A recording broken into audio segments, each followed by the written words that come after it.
There was no scolding or judgment, except at times when it actually led to a self-realization. So it was never for the sake of scolding or embarrassing or humiliating you, except that that could cause you to wake up in some way.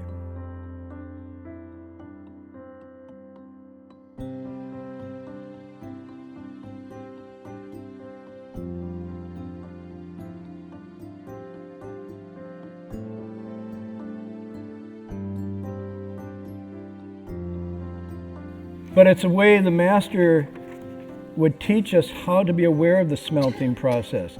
He wouldn't come in and say, "Oh, you blew it, foolish person.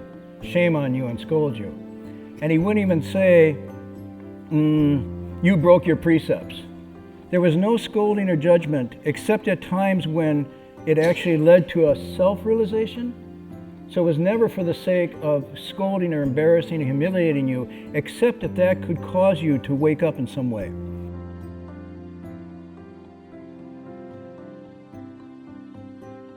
Sometimes people get the impression that Shifu was very fierce all of the time, and I would say 95% of my experiences with Shifu were with him being incredibly kind and patient. That even if he was telling me that I was doing something wrong, he did it in a very gentle way. Or if he was fierce and he scolded, I think the part behind the scenes that people didn't see was that there was always a gathering back in. Once you got the point, then it was gone. And I will mention one thing. At one point, Shifu said to me, and this was not unusual, he asked our opinion a lot. He said to me, "So, is there anything that I do that you don't like?" And of course I was terribly embarrassed. How could I as a disciple tell Shifu there was something that I didn't like? But Shifu wouldn't let me off the hook, of course. Said, "No, I'm serious, I really want to know." So finally I said, "I really don't like it when people get scolded and then everybody, sort of shuns them and doesn't talk to them, and it makes me feel afraid." And he just looked at me and he said, "It's just temporary.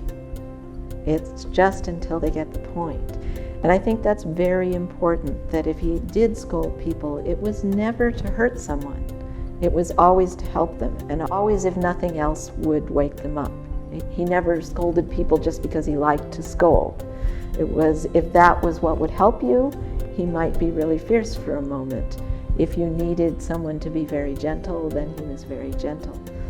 But his heart was always in the place of trying to help you and to try to have you suffer a little less and be happy. And I think that's the other thing that I want to say, is he really wanted us to be happy. There's nothing in the Bodhidharma that says that people should be miserable. We should delight in the joy of the Dharma. And most of the time, that is what he communicated, was that incredible joy in studying the Dharma.